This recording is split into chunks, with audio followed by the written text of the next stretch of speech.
there, and happy International Women's Day. It's Maureen here, founder of the Mindsight Academy, neuro coach to executives, leaders, entrepreneurs, and a neuro leadership trainer.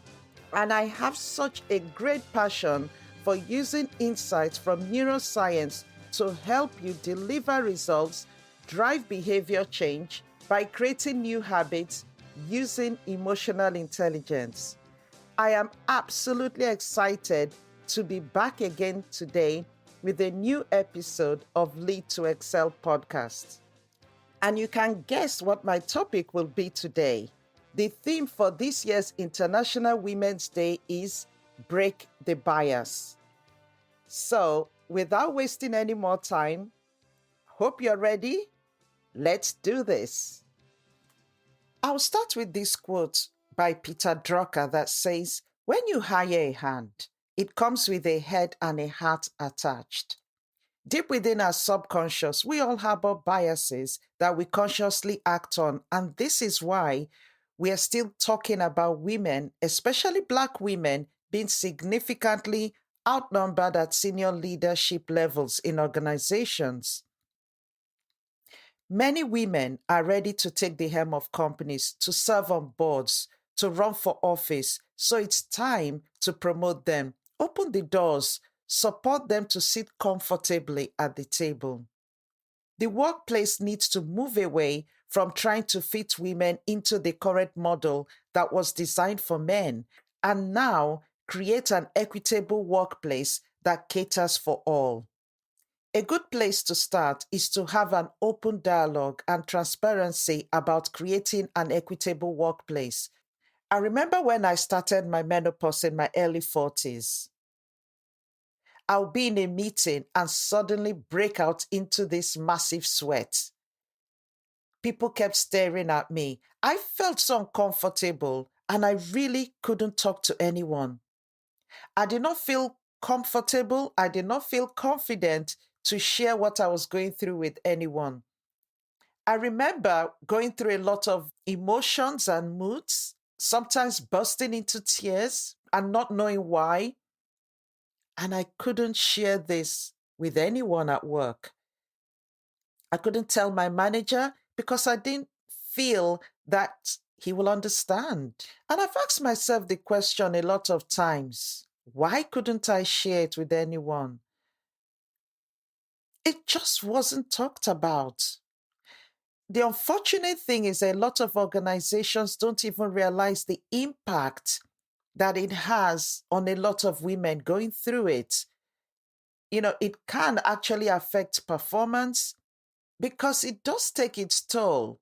It took me a while to actually figure out what was going on. I'm going to do a podcast on menopause at work soon because it's something we need to be talking about more.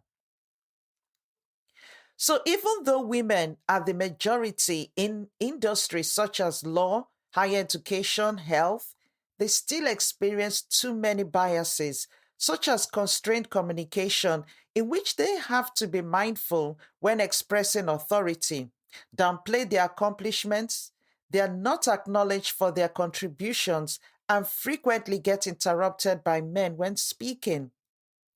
An article I read recently rightly stated that many organizations still had a boys' club mentality where decisions were made mostly by men. What makes me so sad is that now more than before, I'm seeing too many female leaders being held responsible for problems outside their control by even fellow women. And this is a vicious circle where many women are trying to prove themselves, not make mistakes. They become risk averse and push the expectations onto other women they lead, and the circle continues. Unfortunately, this has led to too many female leaders limiting their aspirations to higher roles. When workplaces are not supportive of allowing women and men bring their true self to work, where they can combine work with family, you end up missing out on the best of them. Research done by Connie Lee and published in the Cardozo Journal of Law and Gender reported the impact of implicit bias on female lawyers. Law firms have one of the highest levels of exclusion and workplace harassment when compared to other industries relating to women. So, what can be done? Talking about law firms, one thing that they can do to alleviate these ongoing challenges is to implement flexible work schedules, telecommuting, and job sharing, for example. Law firms and organizations generally should openly communicate these policies, encourage their use, and examine ways to enforce these policies that actually improve work life balance. Additionally, they should create and support women's initiative to address the institutional barriers in law firms and organizations. It's time to replace competition with cooperation.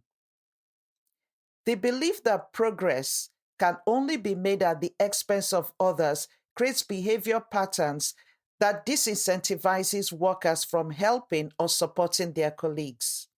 Modeling and encouraging cooperation and incentivizing collaboration and teamwork will increase performance and create a culture and work environment of growth and well being. Another solution is to measure success by performance and not by time spent. Because many people still think presenteeism is a measure of performance, engagement, and dedication, and many managers are still too scared to give their people control and responsibility to choose when they work. But it's important to realize that measuring performance by time in the office or time spent online is not relevant, as we've just witnessed, and it's women that end up suffering from these consequences. A great way is to give employees clear goals and clear metrics of how success will be measured, but then allow them to creatively and freely find ways to achieve it. Don't micromanage them because their brain will see it as a threat and you lose the very reason you employed them, their creative brain and skills. Unfortunately, you also lose good talent, which will be mostly women. So while remote work isn't an option for all jobs, flexibility can still be given where possible. It's also worth increasing transparency in decision making. When people feel included, they will speak up and go the extra mile, which boosts organizational performance. Transparent and inclusive decision making leads to increased employee trust, happiness, and engagement, and it fosters innovative thinking, which every organization needs. As a leader, ensure that everyone has a voice in meetings and that all perspectives are heard and considered. Gender equity isn't just about representation, it has to include inclusiveness and feeling a sense of belonging. And as I described earlier, when I started menopause, the big issue I had and the reason why I couldn't feel I could talk to anyone was the fact that I did not have a sense of belonging. I did not have a sense that I would be supported because I had seen where women were discriminated against when they left to have babies or they were that childbearing age. So let's talk about office politics. This is the ability to successfully navigate the unwritten rules of how things get done, through whom, and achieve your career goals. A client called me recently about how a male colleague she had always had a good working relationship with suddenly changed when a new position came up. And he decided that he wanted to manage the projects that she had been managing for years. And he went on to very confidently tell her that he needed those projects for his career progression and he deserved it and he was going to make sure he got them. It completely shocked my client, and she did not know what to do or how to even deal with a situation like that. And she also suspects that he was already speaking to the male CEO. Her question to me was, why is he selfishly thinking of himself and not the organization or the customers? Many women avoid and dislike office politics because they see it as dirty or dishonest and stressful. Because after all, quotes, my work should speak for itself. And office politics is inauthentic. And yet, by nature, humans are social beings, and having political skills matters, as studies have shown that being able to successfully use these skills is critical to career advancement. It will often make you stretch beyond your natural behavior preferences and behavior patterns, but you can achieve it strategically. Using our brain mapping diagnostic and neuro coaching at the Mindsight Academy, I help many women navigate this journey in a way that reduces the discomfort and maximizes career advancement. So if you want to talk about this more, please get in touch. Just send me an email to Maureen at themindsightacademy.com. Anyone believing that their work should speak for itself is adopting a very narrow mindset, the mindset that assumes that others can fully appreciate and comprehend the part that you are playing in a larger organization puzzle, which really is not realistic because they're also running their own race. So you need to shift from it inauthentic to I'm being paid to have a point of view and share it. Being authentic requires two things. Self awareness is one of them. Self awareness is knowing who you are, what drives you, what's your worth, and what's your expression, which is your ability to consciously align your behavior with your awareness. Self awareness is your ability to act intentionally in a way that serves the context and not being reactive to what's happening around you. It's about knowing your true worth. When I work with people on making a shift away from this mindset, I help them discern their purpose and values using our Soar Higher e-toolkit bundle, which is also on the Mindsight Academy website. And it enables them make choices in alignment with themselves. Rather than reacting to what you don't like, make a conscious decision to be a role model for the leadership behavior that you want. Another point I'll mention here is that a lot of women are penalized for being ambitious, especially women from minority groups. But the personal and psychological toll of not striving to fulfill your potential and not stretching to reach your goals is equally detrimental. To rise higher in your career or business as a female leader, you need to gather resources and allies and ensure that you have the support in your personal and professional life before undertaking any action. It's very important to have a clear vision of where you are going with a clear purpose and clear values. Having a growth mindset with a belief that your skills can be developed through hard work, good strategies, and positive relationships will help shield you from negative stereotypes. A study by Walton and Cohen found that when Black university students were taught to have a growth mindset, they were less likely to internalize negative stereotypes directed at them, and thereby they then had better outcomes in their studies. This is exactly why I did not hesitate when Kent Business School at the University of Kent contacted me last year to run an emotional intelligence in leadership session for the Black and Asian and other minority students at the university who were in their final years. We're running it again this year. Last year, all the 16 students in the first cohort completed with a 2-1 or higher degree.